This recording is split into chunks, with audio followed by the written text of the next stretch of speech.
Hello, good morning. Welcome to DragonCon Skeptrack. Thank you so much for joining us today. I know y'all are all here to see our next guest.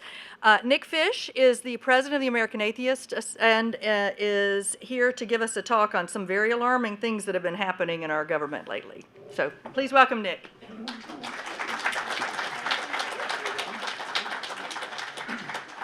Thank you, Dr. Angie. I've known Angie now for it seems like a long time, but it's not actually that long, I guess, in the grand scheme of things, like 10 years.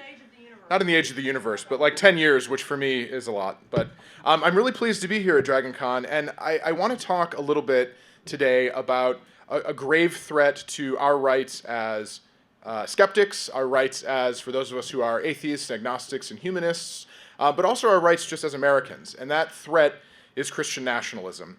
I'm going to talk a little bit about the background on this really dangerous ideology and movement, but I'm also going to talk about the really dangerous things that are happening that are jeopardizing our rights and what that looks like and where it's happening and who the players are behind this, because it's some of the same people who've been attacking our rights for generations. And then I'm going to give you some advice on what exactly we can do to fight back, because this isn't just about the academic side of things. We're not here just to talk about the problem. We're here to talk about what we can do as skeptics to push back. So I want to start in probably the most obvious place, which is, what is Christian nationalism? Well, to start with, Christian nationalism, despite the fact that it starts with the word Christian, is not necessarily just about religion. It's in fact distinctly not just about religion. It's not just a very conservative interpretation of Christianity. What it actually is a political ideology. It's a political ideology that posits that Christians, specifically white evangelical Christians, are ordained to rule, that they have a right to dominate American society. They also have this revisionist history that says that America was founded as a Christian nation, and that fundamentally it should remain a Christian nation. They create a false narrative around our history that says that our founders were exclusively devout Christians who never intended to create a secular democracy. They believe that the separation of church and state, the thing that we at American Atheists fight for, is false, that it's ahistoric, that the founders did not intend that. They reject explicitly a pluralistic, secular society and instead imagine a quote-unquote restored Christian nation. Now, that restoration is entirely a figment of their imagination. It's backed up by junk science, by nothing more than false ideology, but that doesn't really matter. I'm going to read to you a quote here from George Grant, who is the former executive director of the D. James Kennedy Institute of Coral Ridge Ministries. He wrote in his book, The Changing of the Guard, that, quote, Christians have an obligation, a mandate, a commission, a holy responsibility to reclaim the land for Jesus Christ, to have dominion in civil structures, just as in every other aspect of life and godliness. But it is dominion we are after, not just a voice. It's dominion we are after, not just influence. It's dominion we're after, not just equal time. It is dominion we are after. World conquest. That's what Christ has commissioned us to accomplish. And I don't know how you can read that and not be absolutely terrified, but also not read that and look at what's happening right now and see the parallels. See that that is exactly what's happening. The people who cry the loudest every single day about religious freedom, they don't mean freedom for you. They don't mean freedom for our Jewish neighbors. They don't mean freedom, certainly, for our Muslim neighbors. They don't mean it for Buddhists. They don't mean it for atheists. They don't even mean it for people who are the wrong kinds of Christians. They don't mean it for progressive Catholics. They don't mean it for mainline Protestants. They don't mean it for liberal Christians. They mean it for them. They mean for white, evangelical, conservative Christianity. And that's it. When they say that we are a Christian nation, they certainly don't mean the Christianity of Jesse Jackson or Reverend Dr. William Barber, the leader of the Poor People's Campaign. They mean the Christianity of Mike Pence. They mean the Christianity of Sam Alito, of Neil Gorsuch, of Amy Coney Barrett, maybe. They mean the Christianity that we see in The Handmaid's Tale, to be frank. A few years ago, a Hindu priest offered an invocation before Congress. Congress has this habit of inviting in different religious leaders to give their invocation each morning, though they have their own chaplain, but they invite in external ones as well. After that Hindu priest gave an invocation, again, a very sort of generic, welcoming thing that was inclusive to everyone, the Family Research Council, which is about $20 million a year organization that does advocacy on behalf of the Christian nationalist movement, issued a furious statement about this that really reveals a lot about them. What they said is, quote, "While it's true that the United States was founded on the sacred principle of religious freedom for all, that liberty was never intended to exalt other religions to the level that Christianity holds in our nation's heritage. Our founders expected that Christianity and no other religion would receive support from the government as long as that support did not violate people's consciences or their right to worship. They would have found utterly incredible the idea that all religions, including paganism, be treated with equal deference." These are their own words. I think people think that we give these guys a bad rap, that we're distorting what they say. I find it's helpful to just read their own words back to them, and it's like, why are you slandering them? And it's like, I don't think I'm slandering them by just repeating the things that they say, but okay, I guess. And so I just, again, want to reiterate here that this is not just about theology. In fact, theology doesn't necessarily have a whole lot to do with it. Their interpretation of particular parts of the Bible, not really that important, actually. What's far more important here are the political outcomes, the things that they all care about from a political perspective. And there are some really interesting and measurable effects of people who adhere to Christian nationalism, or who believe the Christian nation narrative, the narrative that we were founded as a Christian nation and that we must continue as a Christian nation, that we have to recreate a Christian nation if it slipped away, that Christians are entitled to all this extra deference.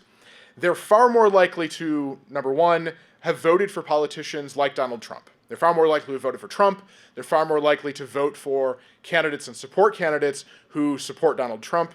They're far more likely to support candidates who, in the current election, think the election was stolen in 2020, for example. They're far more likely to support anti-democratic actions that would preserve their hold on power. And we should call this what it is: counter-democratic, anti-democratic attacks on our government and on supporting minority rule. They're far more likely to have supported and to still support January 6th. They're far more likely to say that that was just simply a protest, that the people who've been arrested and convicted of crimes have been overcharged or they've been persecuted, that they're political prisoners. They're less likely, obviously, to support separation of religion and government. They think that it's a scam. They're less likely as well to support LGBTQ equality, gender equality, abortion rights, and they're far more likely to support almost universal access to guns. They oppose any form of gun control. They oppose any form of regulation on firearms. And this is based on research from Andrew Whitehead and Samuel Perry, really great researchers. I'd encourage you to follow them on Twitter. They have some really good things. I have some charts that I would have showed you, but I will walk you through them. And all of this is wrapped up in this idea that, again, that what they say is Christian. That this is the core definition, and so if you're not with them, you're anti-Christian, which I think is a really dangerous thing when 75% or so, or 70% of Americans identify as Christian.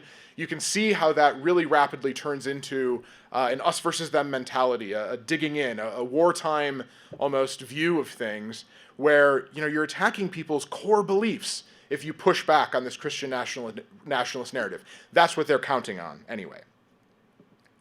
There are these sort of different ways of categorizing Christian nationalists, how strongly they support it. And the people that are most likely to support Christian nationalism are more likely to say, when polled, on what is the most important right to America for all Americans. Among people who reject Christian nationalism, hopefully people in this room, people will say that 50% of Americans say freedom of speech is the most important right guaranteed to us by the Constitution. About 25% say freedom of the press, and then freedom of religion, the right to bear arms are around 5% as the most important of the four. Among the next group, we call them sort of resistors, people who aren't fully bought into this narrative. Maybe they're Christian, but they're really skeptical of this. Sort of similar numbers, where, again, about 45% will say that freedom of speech is the most important. Slightly more, though, around 10 or 15% say freedom of religion and right to bear arms are the most important. Freedom of the press, about the same number. However, among people that we call accommodationists or accommodators, people who are sort of on the other side of that midpoint on Christian nationalism, where they buy into some of the arguments, they think prayer in public is important, they might think Christianity is a little under attack, that maybe Christians get a bad rap. For them, it's about equal. About 35% say freedom of speech is the most important American right, 35% say the right to bear arms. Religion is nowhere in there. Religion is down 10% still. But then, when we get to the most bought in on Christian nationalists, the top quarter of people, for them, the most important right is guns. It's not the freedom of religion. It's the right to bear arms. 40% of that quartile of Christian nationalist folks think the right to bear arms is the single most important right guaranteed to us by the Constitution. About 15 points lower, at about 25%, is freedom of speech and freedom of religion. Freedom of the press barely even registers as important to those folks. It reinforces just how out of step Christian nationalists are with the majority of Americans. The majority of Americans believe, as we believe, that the freedom of speech is the most important right that we have. All other rights are hinged on that. Same with freedom of the press. There are also different views on voting. There are different views on voter access across the Christian nationalism spectrum. The average American, 60% of Americans agree with the statement that everything possible should be done to make it easy for every citizen to vote. 40% agree with this statement: citizens should have to prove they really want to vote by registering ahead of time. 60-40 split. Among the people who are least likely to be Christian nationalists, that jumps up to 80%. Everything possible should be done. But then it flips. The most likely, once we get into the people who are most likely to be Christian nationalists, 80% of those people say people should have to prove who they are, or prove that they really want to vote by getting out there and registering ahead of time, jumping through all these hoops. But again, it really reinforces just how out of step these folks are with the majority of Americans, but also with us as non-Christian nationalists. It also reinforces that it's not just political preferences that are different here. There's also almost an entire different fact ecosystem. So I talked about, when I started here in the introduction, about how they have this distorted view of American history, where it's basically just made up. They have people that like David Barton, who are fake historians who keep getting books pulled from shelves because they're full of lies. They make up their own facts to suit this narrative. But it's also true in modern politics. If you ask people, again, on the same scale of Christian nationalism, who do you believe is more religious, Donald Trump or Joe Biden? Among the people who are not Christian nationalists at all, who rate a 0 on that scale, 80% of people say Joe Biden is more religious than Donald Trump. But then it switches. The people who are most likely to be Christian nationalists say that 80% of those people say Donald Trump is very or somewhat religious, versus only 13% who say Joe Biden is very or even somewhat religious. So it's not just a comparison of like, oh, you could think both people were somewhat or very religious. That's the problem. Like, Joe Biden, by any definition, is somewhat or very religious. But because they're talking about a very specific type of religion, their religion, it doesn't count. That's not real religion. That's not real Christianity. And I think that's important for us to acknowledge, that they're not just talking about different beliefs here. We're talking about entirely different facts, and that's really dangerous. So how is this a threat to our rights? What's the problem here? These are just good Christians. What's the problem? Everybody knows Christians are very moral, right? What's the threat? What's the threat to our rights? All right. I'm sure people have seen the recent stories around Texas. There are a few. Let me be more specific. In Texas, and this is something that's been going on for years, in Texas, at a school board meeting a few weeks ago, a gentleman from a right-wing cell phone company, a Christian nationalist cell phone company, which in the history of America, those words have never been said together before. Like, what are we doing here? A Christian nationalist cell phone company? Really? I mean, I don't think T-Mobile is, I don't know, maybe I should check. Donated In God We Trust posters. They say, In God We Trust, and it's got a big American flag at the bottom. And then 2 little tiny Texas flags. Because last year, Texas passed a law that requires, doesn't just permit, it requires schools to hang up any plaque or poster or display that anyone donates to the school at no cost. They have to hang it up in a prominent place in the school if it says, In God We Trust, and it's got the flag on it. They're required to. So if you walk into a Texas school district and you have these posters, they're obligated to hang them up. I'm going to explain how this is part of a bigger thing in a minute here. But everybody saw that story, right? Okay. So what about, well, does the law really say, does it give any specifics? Well, no, it's not really. Well, one guy got the idea of, wait a second, it doesn't say that In God We Trust has to be in English. So, well, no, hold on. So let me write it in Arabic, and then put an American flag and a Texas flag on it. And then somebody said, well, wait a second. It didn't say it had to just be plain text. So what if I put God in a rainbow? What if I put God in the color of the trans flag? How about that? All right, so they printed out their posters, and they went to the school board, and they said, hey, we got these. Says you got to put them up. And the school said, oh, no. No, we don't have to. We've already got our posters. We're good. But then the guy who wrote this bill wrote a letter to the education commissioner of the state of Texas and said, oh, wait a second.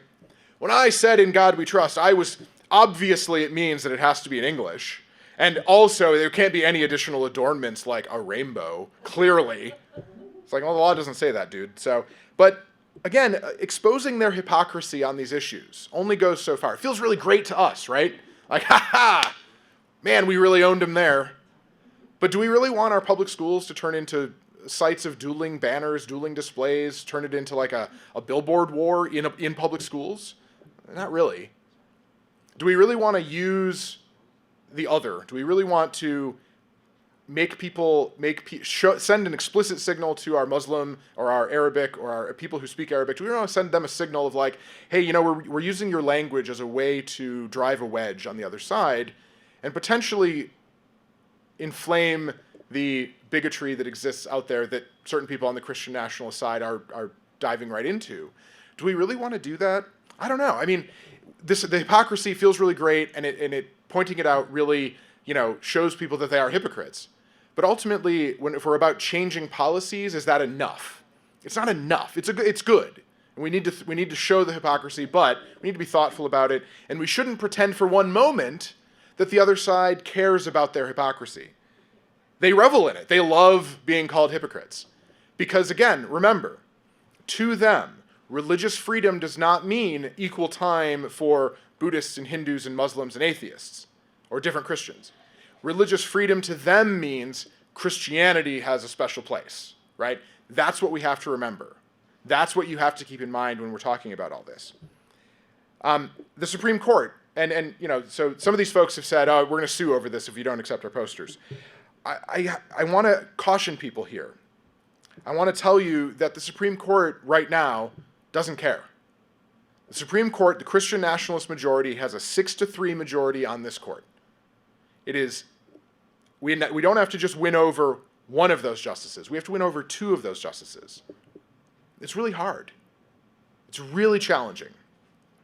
Because they themselves have made it explicitly clear that they are going to give preference to Christian nationalist views. They're going to ignore facts. They're going to rule however they want. They're going to engage in outcome-driven rulemaking, legislating from the bench, whatever you want to call it, because they can, because they have the power to do so. Pointing out the hypocrisy of the other side, the inequalities, and bringing lawsuits to challenge them is unfortunately right now unlikely to work. And so I'm going to tell you what we're going to do about it in a bit, but I need to tell you it's not likely to work. Earlier this term, there was a Supreme Court decision, Kennedy versus Bremerton. Anybody hear about this case? This was the praying coach in Seattle. So the decision said that it started off with this introduction, that a coach was fired for brief personal prayer after football games. I'll tell you that the only thing that was true in that was the phrase after football games. That it happened after football games. That's true. It also happened before football games, but we'll give them the benefit of the doubt. Number one, he wasn't fired. He was put on leave, and then he chose to not reapply for his job. And then he moved all the way across the country to Florida from Washington. You can't move much further. And he sued to get his job back. This job, by the way, that was a part-time coaching position that paid somewhere in the neighborhood of, I think it was $6,000 a stipend, something like that. It wasn't much.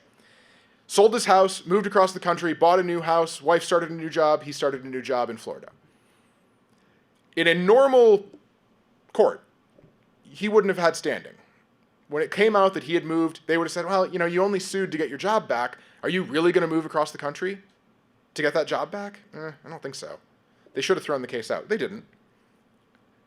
His prayers were not brief or private or personal or any of those words that were used. They happened at the 50-yard line, coercively, with all of the team gathered around. There are pictures of him leading his students in prayer at the 50-yard line. There's uncontested testimony from students from other schools and coaches at other schools that they were invited to pray with him. That he said, and that they expressed surprise that his school district allowed that to happen, because they were under the impression that you couldn't engage in that sort of coercive prayer with students. They were right. There's uncontested testimony from students at the school that they felt coerced into participating, that they worried about losing playing time if they didn't take part in this Christian prayer. Supreme Court doesn't care. Supreme Court is willing to make up facts that fit their narrative and that allows them to side with whoever they want. Justice Sotomayor called this out. She included photos in her dissent of the coach praying. Doesn't matter. And I don't want to be all nihilistic about this, but I just want to be, I want us to be clear-eyed. I want us to see the threat that this is not just about having facts on our side. It's not about any of that. But also, we have to grapple with the extremism of the people who are on the court. Right after this term, Sam Alito went to Italy and spoke at a Catholic event and talked about how great it is that religion is resurgent in America, or rather that religious privilege is resurgent in America. He said, quote, "There's also a growing hostility to religion, at least through traditional religious beliefs that are contrary to the new moral code that is ascendant in some sectors. The challenge for those who want to protect religious liberty in the United States, in Europe, and other similar places is to convince people who are not religious that religious liberty is worth special protection. And that will not be easy to do." Kind of giving away the game here. That religion, and again, his definition of religion, should be entitled to special treatment.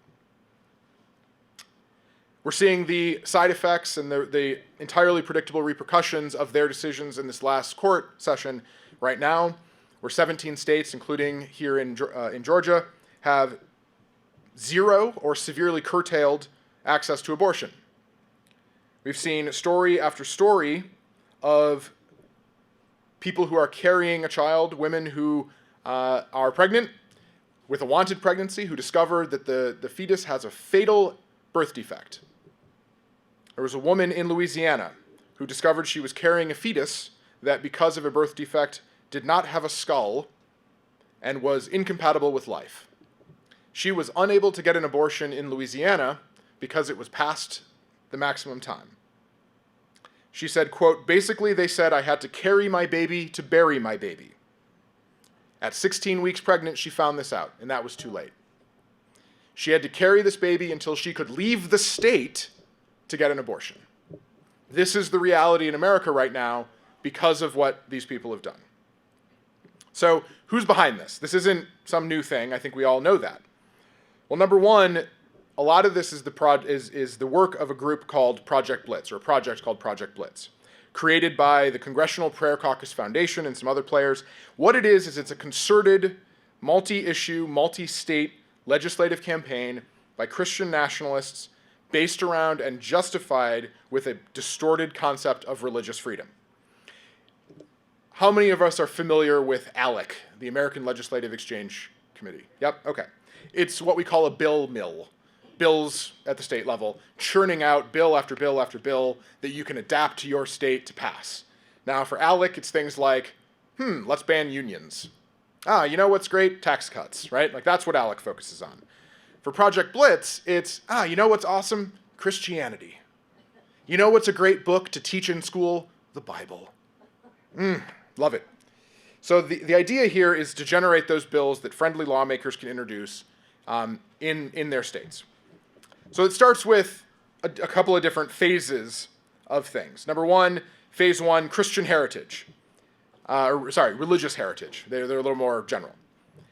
Creating this idea that America is religious, that America was founded on religion, sort of general, generic religion, but also recognizing the place that Christian principles in our nation's heritage and history played in the founding. That's what they say phase one is. Phase two is religious history and religious freedom, educating people, and this is where they sort of mask comes off a little bit here, educate people about the facts and sometimes the enormous costs of, quote, homosexual intercourse and gender confusion. And it's like, whoa, where did that come from? Well, again, it's because it's the same people who've been talking about abortion and LGBT issues for 30, 40, 50 years are the same people behind this. And then phase three, religious liberty protection. Defining public policies of the state in favor of biblical values concerning marriage and sexuality. So I have to stress that this is what they say they're doing. This is their words, again.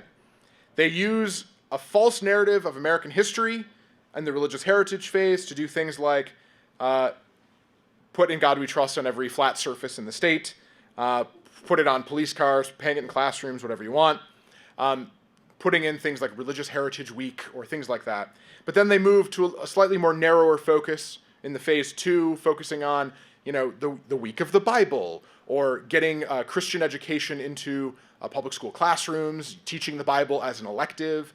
And then they move on to phase three, which is the real meat behind it, which is creating religious exemptions from healthcare laws, creating religious exemptions from civil rights laws and civil rights protections, and in many cases banning certain treatments, medical treatments, banning LGBT people from adopting, things like that.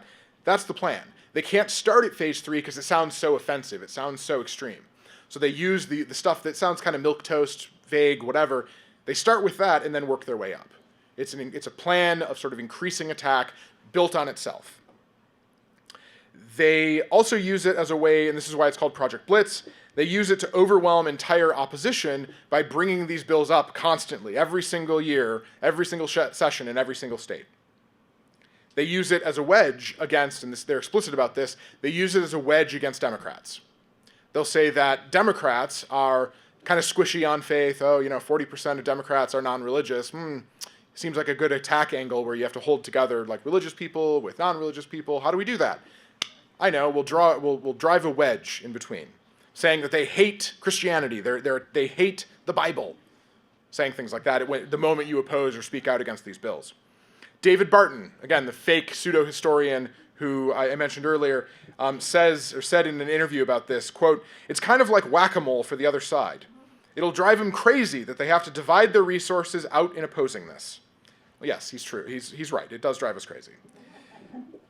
They use it, as I said, as like a faith baiting to drive a wedge between lawmakers, where they introduce these In God We Trust bills, or they introduce these, Week of the Bible, or it's the Year of the Bible. We're going to recognize the Bible as the official book of Pennsylvania. That was a real thing.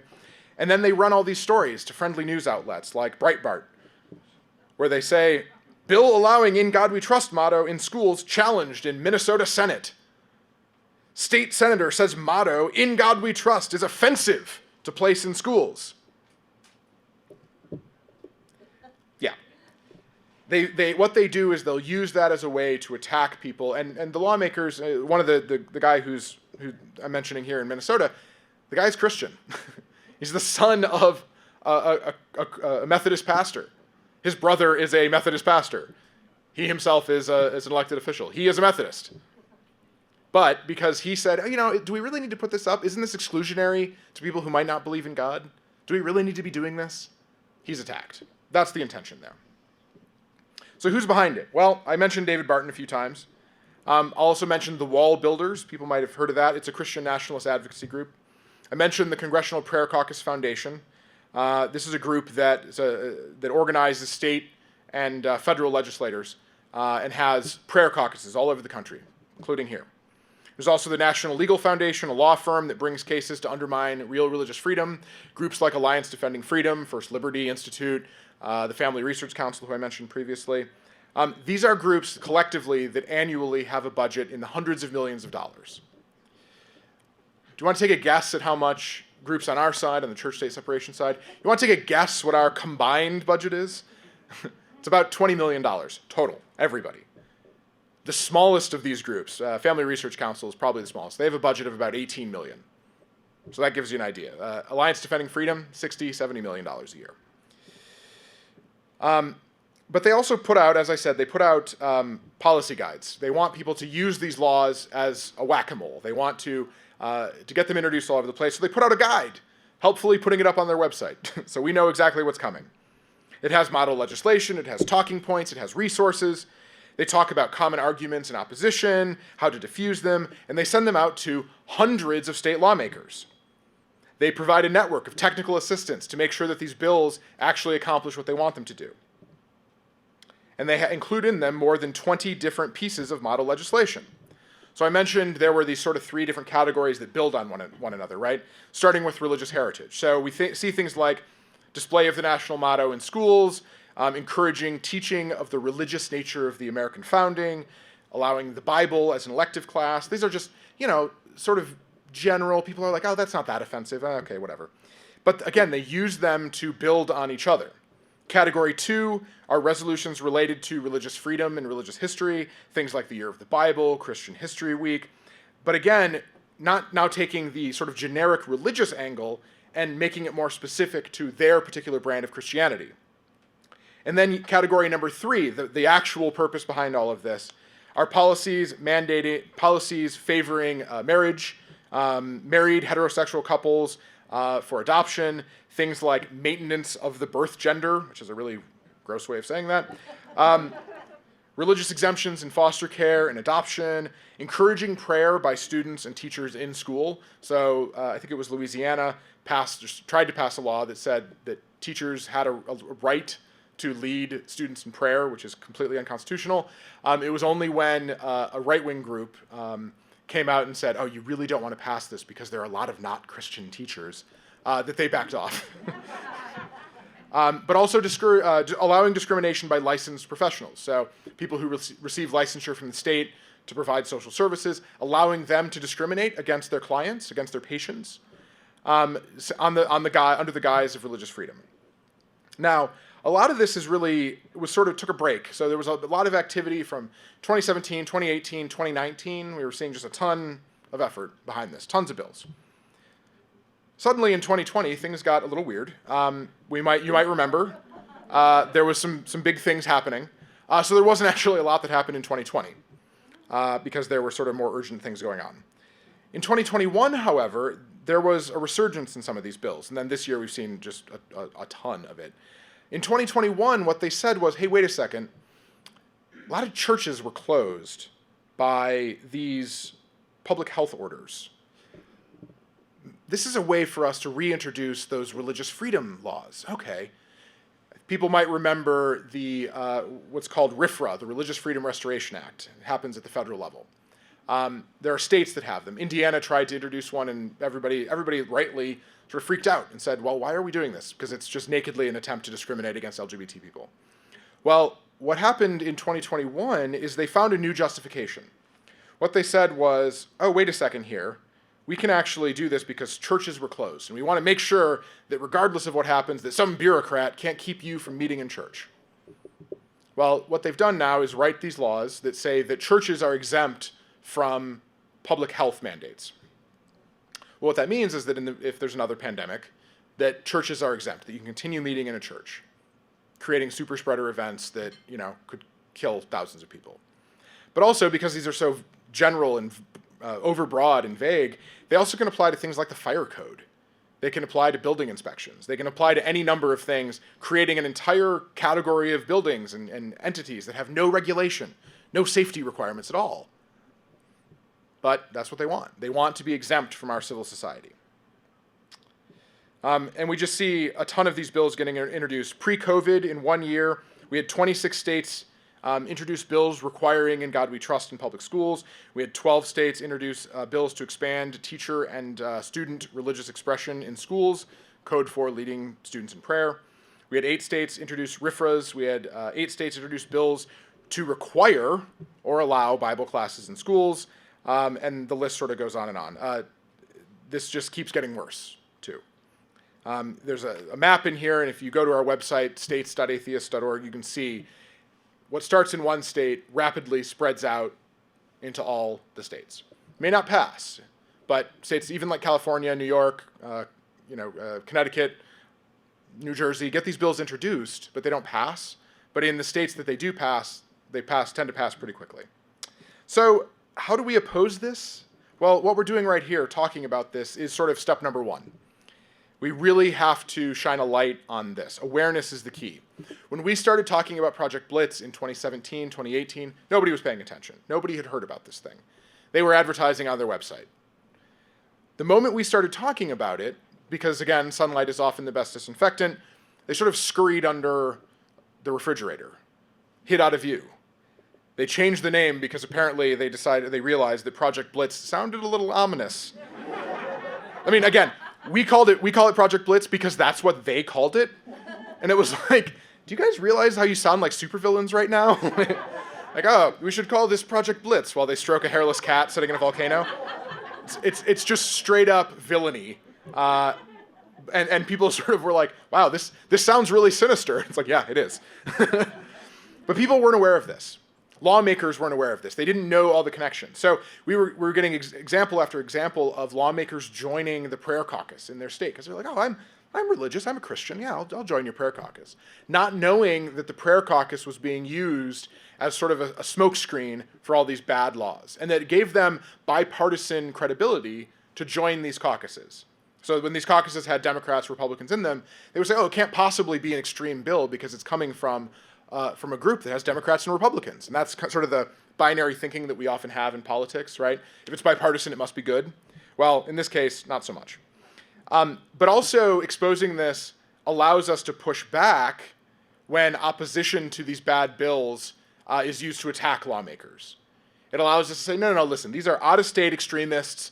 These are people coming in here to Georgia, coming in and trying to take over our state legislature. We don't need them. We don't want them. This is a bill that's coming from Alabama, right? And I think I got my football right?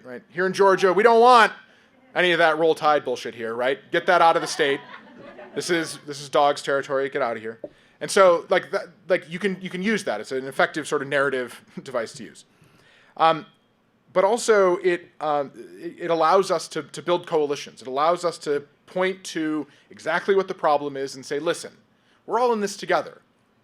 This is an opportunity for us as skeptics, for us as people who value critical thinking, for people who value public education, who value education at all, and value civil rights, to join forces with people that care about one particular area, so that care about LGBTQ equality, to join with people who care about repro, who care about that right to access to abortion, who care about children and families, right? This is a time for us to be able to join together and push back.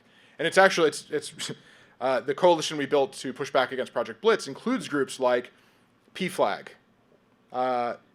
the RCRC, which is the Religious Coalition for Reproductive Choice, Interfaith Alliance, Catholics for Choice.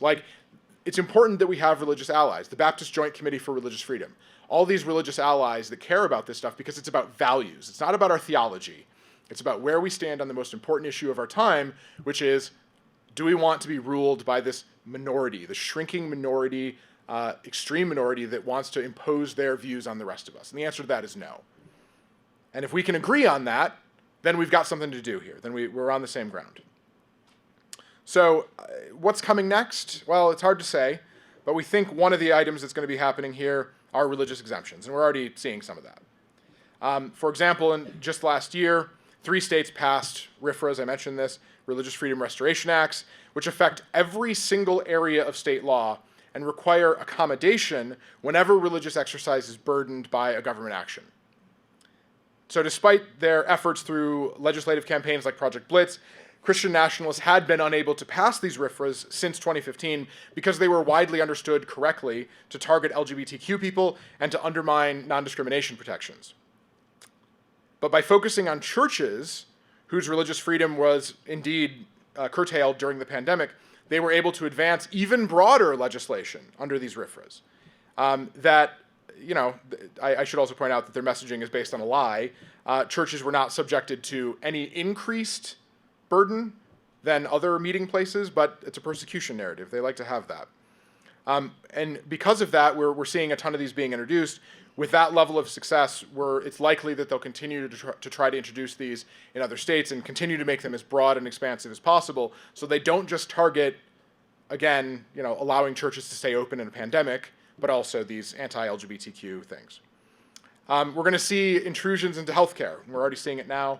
Denial of care laws, where a provider, a doctor, can turn someone away if they're the wrong religion, if they're trans, if they're whatever, if it conflicts in any way with the provider's the provider's religious views.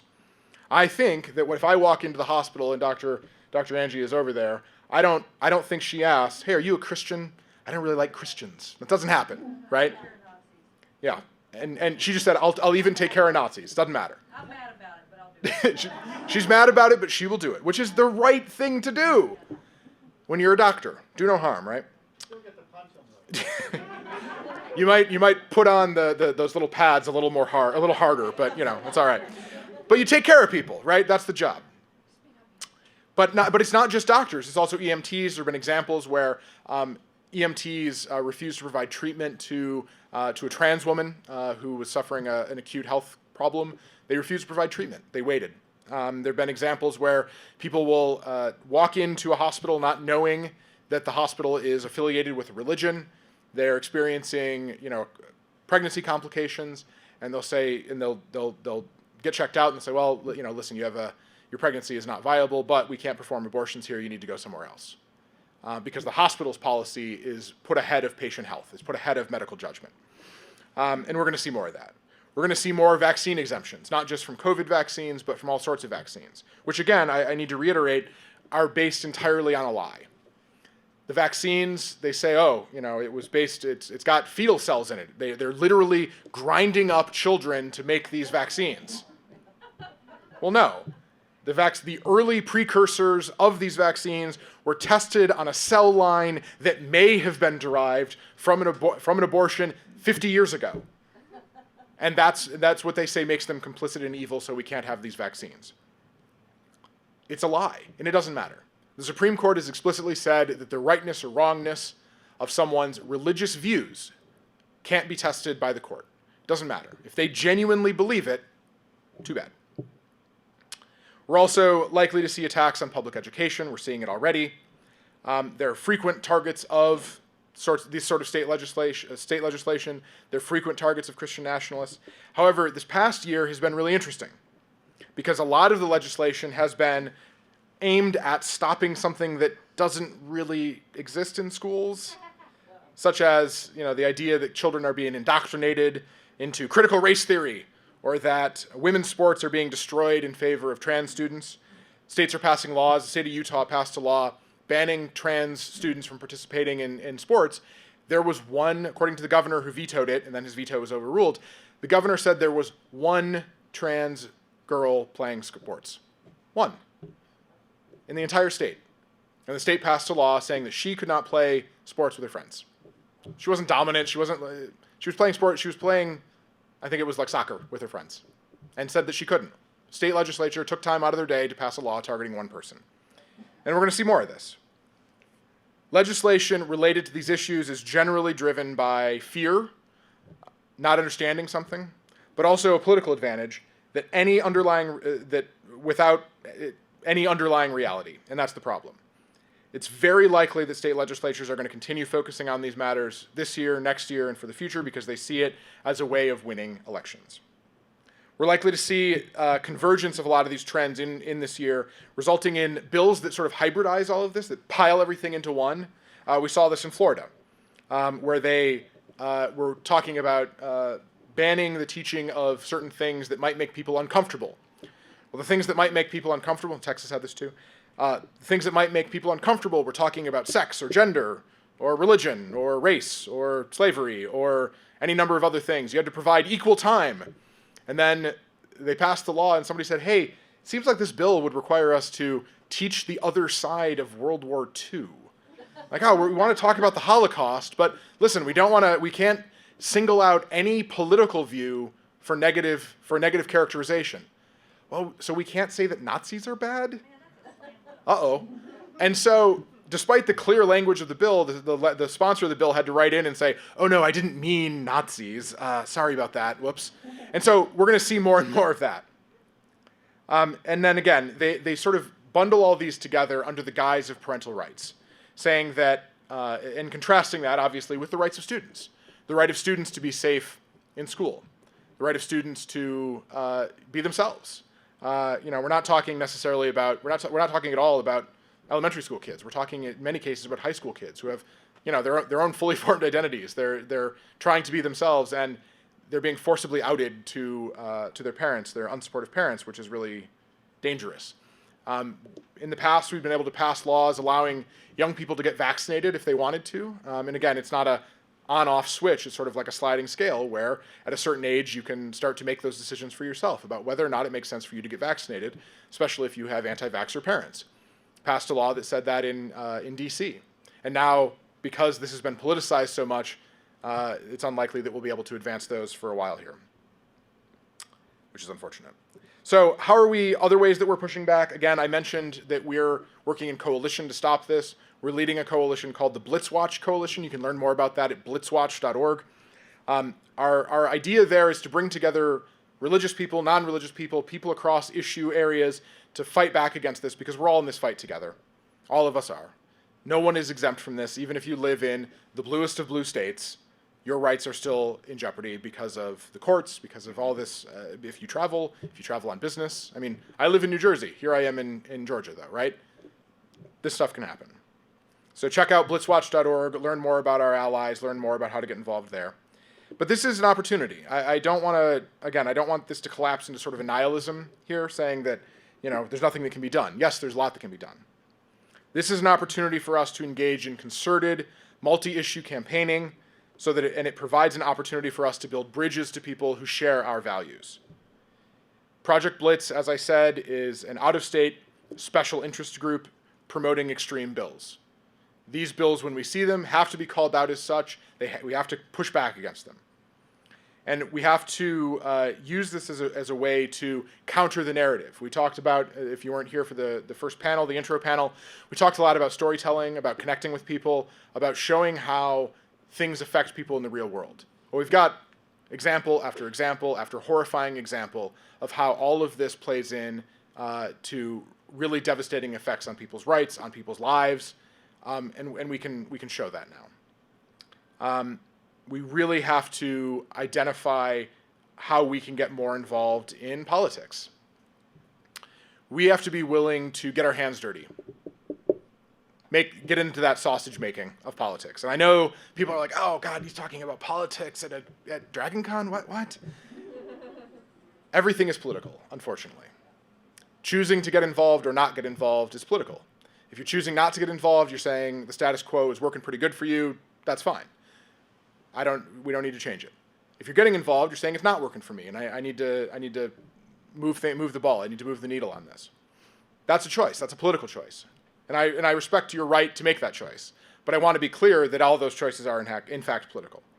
There's something in our community that we find really appealing about the idea that if we just make the best argument, if we present the facts, if we say exactly the right magic words, that a door will open and it's Indiana Jones, right? Like a door will open, untold riches, or in this case, the Supreme Court will go, dang it, they said the thing. We have no choice but to rule in their favor now. After all, the facts, the history, the law are all on our sides for these issues. But that's not how it works. And so we have to disabuse ourselves of that notion that if we just have exactly the right argument, if we hone that argument just perfectly, that we'll win. It's not about that. The other side does not care about facts. They don't care about being called out on their hypocrisy. All they care about are protecting their positions of privilege and their ability to discriminate in the midst of an increasingly secularized country and world. They care about protecting anti-democratic institutions because they know they can't win at the ballot box anymore. They care about gerrymandering. They care about preventing your ability to get out there and vote. All of those things to entrench their advantage. So all those things are related. Now, if we don't have to agree on everything, and I would venture a guess that there's no single person in this room that agrees with me on everything.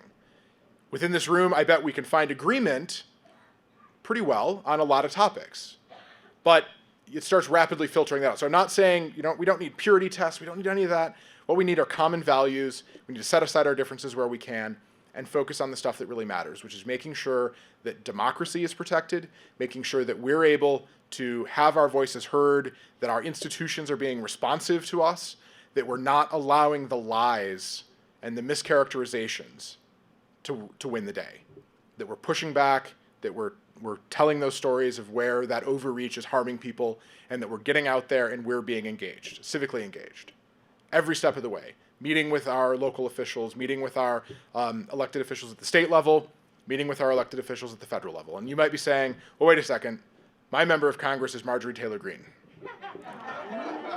And the first thing I'll say to you is, I'm so sorry. And the second thing I'll say to you is, I understand, and you should still meet with them. You should still go there and meet with them because it'll develop the skill for the next time. For when the next time that you need to go talk to a state official. Because they're just people. Some of them are really terrible people, but so they're just people. And they have staffs. You're going to be meeting with their staff. Some of their staff are not unhinged lunatics. And so you can actually get things done. And you never know. Sometimes politics finds strange bedfellows and you make weird allies. We were able to pass a law in the state of Massachusetts this year, finally, that banned child marriage. And you might be saying, what? Child marriage? Yeah. 43 states in the United States still allow children to get married to adults and to other children. Some of them have religious exemptions, some of them have parental permission, but we've been able to pass, in just the last 5 years, 7 states have outlawed child marriage. 18, that's the limit, period. And that's important, and we're able to do that in a bipartisan way because you never know.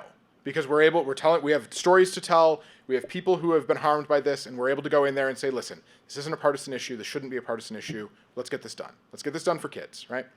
And so you never know. There might be an issue. It could be public transit. You never know. Like if you care about it, then it's an issue that you care about. It's a skeptic's issue, right? I always tell people, if you care about it, it's a skeptic issue. It's an atheist issue. If you think for 1 second that the people who go to the evangelical church go, oh, the Bible doesn't really say a whole lot about tax rates, so they don't care. They come up and say, it's the Christian thing to do is to cut taxes. That's fine. So get out there, get involved, and yes, get your hands dirty. And it's all we can do right now. But it's the only thing that works. And so we got to do it. So with that, I'm happy to take questions for the next however long we have here. 6 minutes. So if there's a mic right there, if you head up right there and just hop in line, and I'll try to burn through them as quick as I can. Don't tap the mic. They'll turn it on for you when you're ready to go. Thank you so much. Go ahead. Hey, thanks for the talk. This is a really good talk. Thanks. So you said a lot of this Christian nationalism stuff is pushed through state legislatures. Yep. So I think most of us live here in Georgia. Yep. So are there any individuals or organizations that we should be paying attention to that focus on Georgia and that we should be working with? That's a great question. So a lot of your best bets are going to be with the Equality Federation groups, so like LGBT groups. But I mean, American Atheists, we have people on the ground in a lot of states. There are a lot of atheist organizations around that work on this stuff. So Atlanta Free Thought is a group here. Black Nonbelievers is based here in Georgia as well. Really fight back, but I unfortunately don't have a specific group to urge you to follow to get in on this. Sign up on our website, atheist.org/signup. Might have an answer there. I was just Okay. organization. They exist all over the country. Wolfpack, yep, good one. Okay. They have different areas that you could call them, and they do a lot of different things Yep. to get a lot of progressive stuff passed and fighting back. Yeah, but just go onto our website, sign up. We'll get action alert out to you, and if you shoot me an email or send me a tweet, I'll make sure I get in touch with you with some options, some places to do. Cool. Thanks. Awesome. Thanks. Next one. Could you go into a little bit more about building coalition with communities of believers that are not extreme? Because from what you described, it seems like the extreme ultra-nationalist Christians have crafted a strategy of pulling people into their orbit, even if they may not truly want. Yep. They say, well, but you're not an atheist, so clearly you belong Yeah. with us. Yeah. How do you reverse that? How do you Yeah. draw the non-nationalist, non-extreme believers to distinguish themselves from that side? Yeah, part of it is education, because they don't realize that the other side is this extreme thing. They sort of hide it in these flowery terms, like, oh, it's a prayer caucus, we just get together and pray. No, it's actually an ultranationalist organization built up behind this. So exposing that is step number one to sort of pop that bubble a little bit for them. On our side, it's find people of faith that are engaged in the sort of values that you care about. So go to Pride events, find Christian or religious groups that are engaged there, talk to leaders in repro, in civil rights, in voting rights, look for the Poor People's Campaign, look for people that are affiliated with the NAACP, look for people that are affiliated with, as I said, the equality, LGBT equality groups. They will have a faith outreach side. Those are the people that are going to share your values on these issues and care about church-state separation. Also, religious minority groups. So we have a really great partnership with some Muslim groups, some Hindu groups, some Buddhist groups, and some Jewish groups, because they know what happens when a certain type of dominant religion gets its hands in the government. They're the first ones, to get the boot, right? And so that diffuses it's just a bunch of atheists coming after religion. No, it's not atheist versus religion. It's Christian nationalism versus everybody else. And Christian nationalism is only reflects 18% of Americans are fit that definition.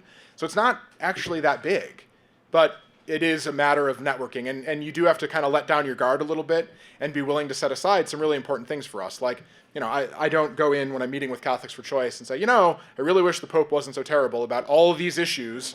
Or I wish your church would stop covering up for rapists, but we can work on this one issue. I don't lead with that, but there's other things we can do. So it's hard, but it's incredibly hard because you don't have that built-in sort of knowledge of oh, you're a Christian, you must be a good person, right?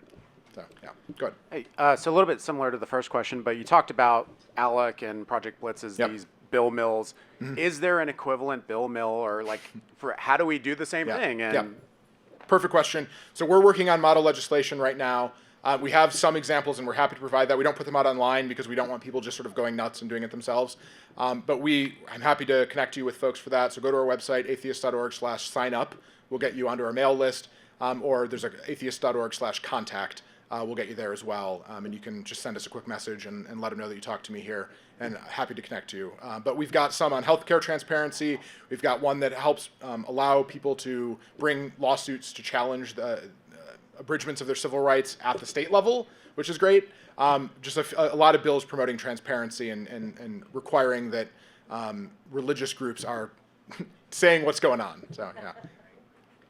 Do you see an overlap between the Christian nationalism and white nationalism? Yes. So I should absolutely clarify here, and usually I will say this, but when you're talking about Christian nationalism, it's almost inherently white Christian nationalism.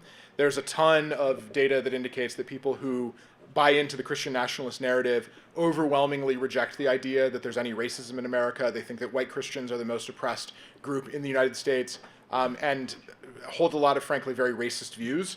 And there's a big difference when we're talking about different types of Christianity. Black Protestant Christianity is evangelical Christianity, but it's not political evangelical Christianity. So it's this mess of definitions. And so yeah. She's standing over my shoulder, so I think I maybe have one more question that we can do. If it's a quick one. Yeah, quick question, go. do you actively support ranked choice voting, jungle primaries, all mail-in voting like they have in the state of Oregon? Because Sarah Palin lost a special election to because of ranked choice voting in Yes. Alaska. We support pro-democracy reforms.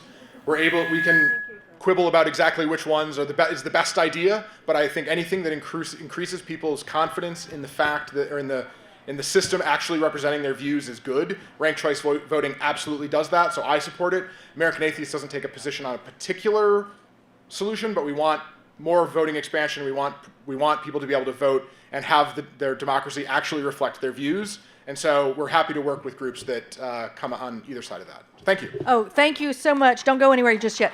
So I know there are people that want to have a chat with Nick, and there is, if we can persuade him to stay I for will a stay. little while longer, I'm not- we have a meet and greet table just outside here over the spitting area. You Yep. know what I'm talking about? Where they took out the escalators, now it's spitting area. Anyway, so thank you so much, Nick. It was wonderful, as always. And we do have to clear the room in between the talks. I'm very, very sorry. But I know y'all, that will give y'all a chance to talk to Nick. Please come back at 1 o'clock when we're going to hear all about the plague of Athens. Stay safe, stay skeptical, and do no harm. Bye-bye.